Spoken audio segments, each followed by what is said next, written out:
most of our livestock was kept in better conditions than the children. 16 children hidden away in a rural Ohio home. A teenager who, according to investigators, couldn't even spell her own name.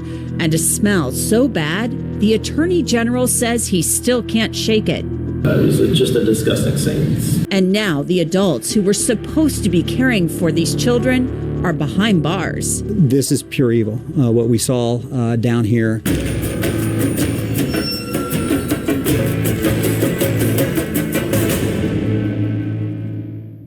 Welcome to Crime Fix. I'm Anjanette Levy. You know, just when you think that you've heard it all, another case comes to light that makes you do a double take. And this story out of Ohio, it's one of those cases.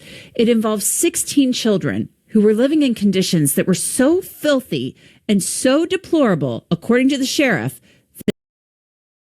that most animals lived better. In fact, the children had been living in the small home for some time, and the sheriff said neighbors had no idea that children lived there. Imagine that. A home with 16 children living in it, and the neighbors had no clue. The county prosecutor says one of the kids is actually 18, an adult, but developmentally, she's a child. She couldn't even spell her own name. And some of the children were in such bad shape that they had to be flown by medical helicopter to a level 1 trauma center. Unbelievable. That's what deputies in Vinton County, Ohio, about 75 miles south of Columbus, found this week. Vinton is a rural county. Fewer than 13,000 people live there. Vinton County Sheriff said that deputies and state agents discovered the children on Tuesday, June 30th, while conducting another investigation. Here's Sheriff Ryan Kane. All right, today on June 30th, the Vinton County Sheriff's Office, along with the Ohio Bureau of Investigation, executed and is still continuing to investigate Omar Street in Hamden, Ohio. Upon searching the home, evidence of other crimes were discovered. It's currently an ongoing investigation, and my office is still processing the scene and conducting interviews. My message to the community is that there is no outstanding threat. These are serious crimes and allegations that will be investigated fully. Our mission is to protect our citizens and our children. The scene is horrific, and these are horrific allegations. We will do anything in our power to hold those accountable to justice. I want to thank Ohio BCI, the Ohio Attorney General's Office, for working with us in this incident, the Hamden Fire Department, Vinton County EMS, Jackson County EMS, Jackson County Sheriff's Office, the Ohio Department of Watercraft and Parks, Ohio Wildlife, for assisting us today. So the children were discovered because a search warrant was being executed on the home on Omer Street related to another investigation, but the sheriff won't comment on what that investigation involves. I want to stress that our focus right now is on the safety of the children. These kids are being evaluated medically, and we're trying to get them placed, and that is our primary concern right at this point. I also want to stress this is not conduct that is acceptable in Vinton County. These individuals were not from Vinton County. This is not appropriate and certainly is not reflective of the Vinton County values. The children were removed from the small house in the village of Hamden. They ranged in age from 1.5 to 18 years old. Ohio's Attorney General says some of the children were in really, really bad shape. Here's AG Andy Wilson. Agents from Ohio BCI participated in the search warrant this morning with deputies from the Vinton County Sheriff's Office. And when they went into that residence, 16 children were removed from that residence. And I've been doing these types of cases for a long time. I spent a big portion of my career dedicated to prosecuting these types of cases. And I can tell you this is pure evil. What we saw down here today is pure evil. And I have to commend the deputies from the Vinton County Sheriff's Office and our agents from Ohio BCI and I who went into really kind of one of the worst environments that I've seen in my career, and were there for those children in their time of need. Those children are currently being treated at hospitals throughout the state.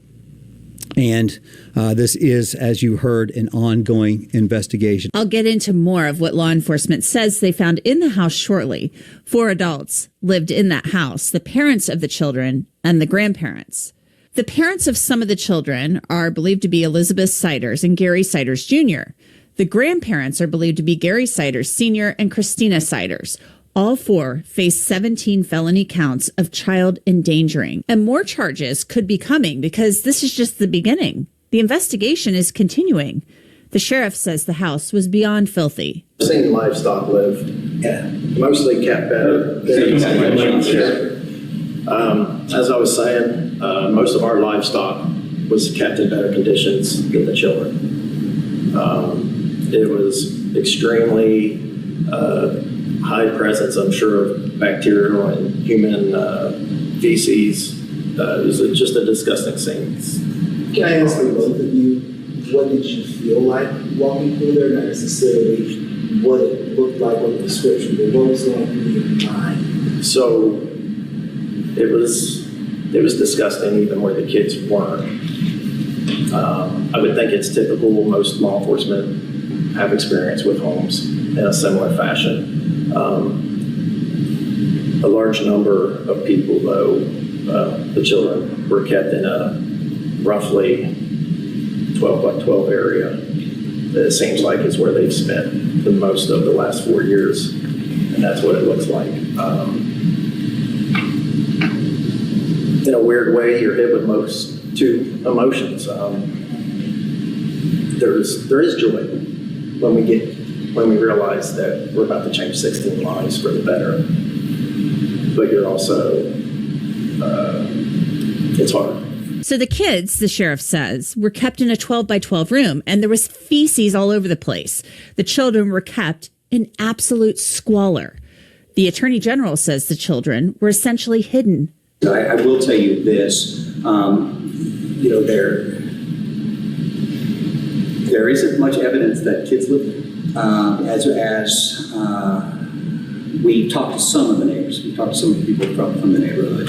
These people have been here for about 4 years, and we've talked to some people who live in the neighborhood who said, I had no idea that kids were people. And talking about, somebody asked about, to describe the conditions, adding on to what the sheriff said. I didn't actually go into the room where the kids were. I just looked through the door. That was yesterday. I can still smell. I can't get the smell. I cannot get the smell off of me or away from me right now. We were just talking about that a little while ago. And then we were talking as a group about some of the evidence we looked at today where they actually discovered the kids and found the kids. And it's not that different than those old commercials you used to see of like kids in Africa, like just where they're covered in bugs and squatting and had that like distant look in their eyes. It's terrible. I mean, it is absolutely terrible. And again, we've got to make sure the kids are safe. We got to make sure they're placed in good, solid therapeutic placements. And we have to hold accountable the people who are willing to do this to their own family. The 4 Siders family members appeared in Vinton County Court on those 17 child endangering charges.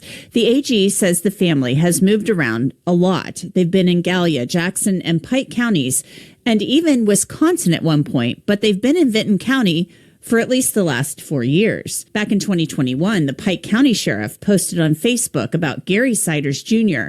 The sheriff said he was requesting warrants for Siders Jr. for felony theft and receiving stolen property because items stolen from a construction site had been recovered from the home where he lived. But the children haven't been to school. Law enforcement says there are no medical or school records for them, and they're still looking into all of that. So I could think of no one better to take a look at this case and analyze it for us than Mark Weaver. He works as a special prosecutor in the state of Ohio, sometimes sits as a judge, and he has worked cases down in the area where this happened. He's also the author of a new book entitled God Bless America, 250 Years Strong. We'll talk about that in a few minutes. But first, Mark, your reaction to this case, I'm shocked by it. Every time I think I can't be shocked, I'm shocked. Because I can't imagine 16 children ranging in age from 1.5 to 18 living in a house and nobody knows. Yeah. You're right. I have prosecuted cases, not in that county, but in counties surrounding that. This is southern Ohio. This is Appalachia. That doesn't excuse anything. It's just explanatory. Families with that many children in Appalachia is already pretty unusual. You don't see families with 7, 8, 9, 10 or more children typically in Appalachia. And then if you do, you certainly wouldn't see them confined in such a small room or such a small house. This is one of the smallest counties in Ohio, Vinton County, one of the poorest counties in Ohio. It came as no surprise to me that the Vinton County prosecutor is partnering with the Ohio Attorney General office where I used to work as the Deputy Attorney General, because there's many more resources available, both through the state's Bureau of Criminal Investigation, which is the premier unit of investigators in the state, and through the Special Prosecution Section of the Attorney General's office. So normally a small town prosecutor's office like Vinton would have 3 or 4 prosecutors who do felony cases at most. So they're going to need the help of the Attorney General's office to bring this significant case with lots of evidence and lots of troubling details. Let's break this down a little bit because it's beyond troubling. The entire reason that they discovered this, the children, and the Attorney General, Andy Wilson, described this as something like out of a third world country. He described it like those old commercials you'd see, and sometimes you still see them, where you had the starving children in Africa, and you've got the kids with, and you've got these poor starving children, and their eyes, they're staring kind of into the camera, and the flies are flying around, that kind of thing. The sheriff said they walk in, there's a 12 by 12 room, and there's feces, and it sounds, just beyond disgusting what they described. But they were doing a search warrant on another investigation. They were investigating another crime, and they won't say what it was. And they go in and they find a 12 by 12 room, they say, with kids. And one of them, they say, is near death. Yes. I was talking to Attorney General Wilson last week on another matter. I had no idea this would come up, but I'm glad he's there. Andy Wilson is an experienced prosecutor, and he's been appointed as our Attorney General in the interim because the one who was elected resigned to take another job. So he's our short-term Attorney General, but he really is well-suited to handle this case, and I'm glad that he showed it such a high priority. We do need to know more facts. I expect the defense lawyers for these people who've been charged will ask for a bill of particulars, which is a more detailed description of the crimes being alleged. I've read the indictments. They're rather pro forma, meaning they're simply saying the required elements of the statute, child endangerment, which is a second-degree felony in this case. So we're not getting a lot of insight from the records that have been released so far. Yeah, we're getting nothing. We're getting nothing except it's literally like the bare bones complaint that they gave us. We have no info other than what they've told us. And I think part of that is because they were caught by surprise when they went in there. They're looking for X, and they find A through L or whatever. Yeah. They find 16 kids when they go in there, and they're looking for whatever else they were looking for in the first place. And they find feces, a floor falling apart, 16 kids, 1 or 2 of them in really bad shape.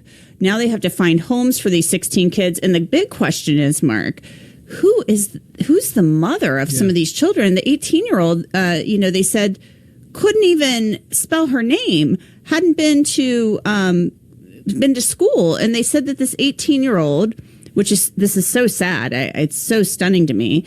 I'm highly doubting that Elizabeth Siders is the mother of this 18-year-old, since she's, I think, 33. And there's no way she had 16 children in that time span. We were just talking about that before we came on here. So where did this child come from? And they're calling her a child. They're charging child endangering because they said basically she can't even spell her name. So basically she's 18, but she developmentally is a child. Sure. And certainly she was endangered or abused at age 14, 15, 16, 17, all of which would be within the statute the limitations for a crime like this. Prosecutors are going to have to talk to these kids. It's unclear which ones can give a coherent account of who did what or who didn't provide food or the basic sustenance that every parent or guardian is required to provide a child. So a couple things are going to happen during this investigation, are probably happening right now. Number one, every one of these kids, once their medical needs are attended to, is going to be interviewed to get as much information as they can about this level of abuse or neglect. And then once the prosecutors identify the least culpable, the least responsible adult who's charged, they will work to flip that person to testify against the other ones. So the person with the least culpability will get the shortest amount of prison time, and they will use that testimony to convict the other people. And we don't know who that is at this point in time. No, but what yeah, we do, there's no way of knowing, and the kids are going to be the key to this. But once again, we don't have insight into how verbal they are, or how aware they are. Severe malnutrition affects not just your body, but also your brain and your memory. And so I'm sure defense lawyers will be interested in eventually cross-examining these kids to show that perhaps they don't remember things well. So it's a bit of a challenge with respect to who the witnesses will be to say what did or didn't happen. Having said that, there's a civil Latin phrase in the law called res ipsa loquitur. This thing speaks for itself. You don't need a lot of evidence to show that kids in your care who are this poorly treated or whose conditions are so bad is the responsibility of the adults in the house. What I want to break down here a little bit, and this is just me from, a high up looking down kind of view, but there's a report out there that Elizabeth Siders, the wife of Gary Jr., that she used to go to this baby pantry, where if you are a person in need and can't afford stuff, you go there and you can get diapers and formula and stuff like that. And that she would come in and she was kind of like, she would come in once a week. You were allowed to come in once a week, but that she would sometimes try to come more than once a week. And that Gary Jr., this is what the report says, that he would wait out in the car or the truck or whatever, and she'd come in and she seemed kind of anxious and stuff like that. And she'd come in and get what she needed and then she'd leave. So Elizabeth is the newest member of this family, the Siders family.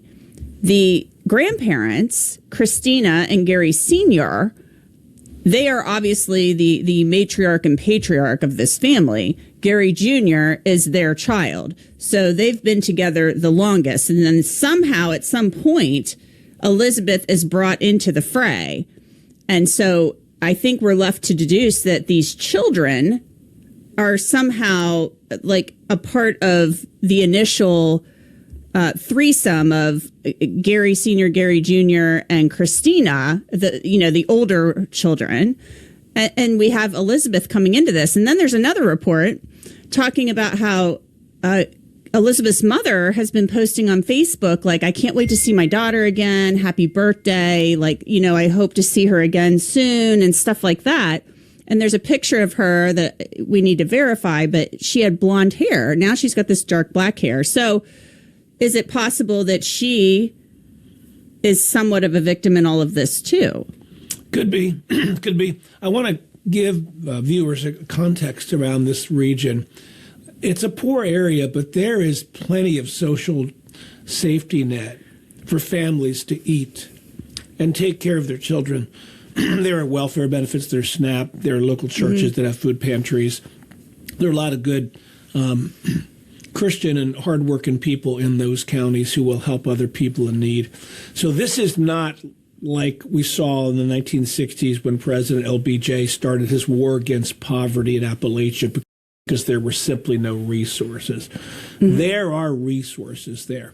Having said that, there's also an opioid scourge that continues. There's a methamphetamine scourge that continues. So many of the cases I've prosecuted or worked on in Appalachia touch against drug addiction and generational drug addiction. I would not be surprised if we learn that some of the parents of these children are no longer parenting or on the scene because of drug addiction. And that's something interesting that you bring up too. I noticed some redness around the eyes and the mug shots and stuff like that. I wonder if we will learn that drug abuse, addiction is a part of this story. That we're just talking here. We don't know that for certain, but it could be a piece of this puzzle. And you're right. There are programs out there. These people could have easily registered for welfare benefits, SNAP benefits, all of those things could have been done to get nourishment, good food for these children so that they could be fed and housed more properly. 16 kids, you've got some explaining to do, though. If you've got 16 kids, you got some explaining to do to the government about why you got 16 kids. So one thing I find interesting about this too, Mark, so sad but interesting, is the fact that, I mean, you're keeping these kids apparently indoors, I guess, for 4 years. This is it's not like a subdivision where you've got kids running around on bikes and stuff like that. It's by a railroad track and, there's some brush and stuff like that. But there are neighbors, but the neighbors didn't see the kids. Like, I don't even understand how that's possible. Like, as you said, the kids are going to be the key. Yeah, keeping children indoors in itself for long periods of time is neglect and endangerment, because we all know children need fresh air. They need vitamin D. They also need to go to school. Yes. Whether it's the public school or the local Christian or charter school or even homeschooled by an appropriate parent or adult who's willing to take on that responsibility. But every adult in that house, once they've allowed children in, has now a legal obligation to look out for the interest of that child. The law is not that only parents are responsible for children, but any functioning adult who's the head of the household, you mentioned the matriarch and the patriarch, or a responsible adult who's looking out for children, you're bringing onto yourself a higher obligation that a stranger would not have to look out for the welfare of these children. And these charges that are currently being brought, I wouldn't be surprised if these charges get amended and added to, are all second-degree felonies, each one of which could serve 8 to 12 years in prison, potentially consecutively. So these adults, whatever their relationship are to these children, are criminally liable for what happens to these children. And these are very serious crimes and could result in decades and decades in prison. And that was going to be my next question to you. I'm glad you brought that up about whether you believe more charges will be added, because this is just an initial complaint, an initial document that they filed basically after they find these kids in this house. It's horrific. I went to summer camp in Benton County back when I was like a kid. Like, I don't remember how old I was, but I went to summer camp. It's a beautiful area. there. I bet you had a great time. Yeah, it's beautiful country there. Yeah, it's very beautiful, very beautiful. But as you mentioned, very poor. It's the least populous state or county rather in the state of Ohio. And so, but there still are resources. There are resources to help people down there. So, Mark, you have a new book out. Talk to me about God Bless America. 250 years strong. It's a children's book about America's birthday. We all know it's coming up, and I anticipated that. So I wrote a book for ages 5 to 11. It's wonderfully illustrated by Dan McKenzie. I can't take responsibility for the wonderful image, but I did write it. And it tells America's story, including some of the legal stories that you and I talk about on Law and Crime, and walks children through each of the moments of the high parts of American history, reminding them how special our country is. And so it's been selling very well on Amazon. We've been very pleased. It's called God Bless America, 250 Years Strong. Well, people should check it out. America's birthday is here. It's 250th birthday, and the kids need to know all about the history of our country. So, Mark Weaver, thank you so much for joining me. I appreciate it. We will keep a close eye on this case because it's horrific, and those kids deserve justice. And I hope now they're being well taken care of. Yeah, thanks for bringing this to light. Good talking to you, Anjanette. Now, the Forsiders family members are being held in jail. A judge set their bail at $300,000 each, and more charges could be coming. So we'll keep a close eye on this case and let you know what happens. That's it for this episode of Crime Fix. I'm Anjanette Levy. Thanks so much for being with me. I'll see you back here next time.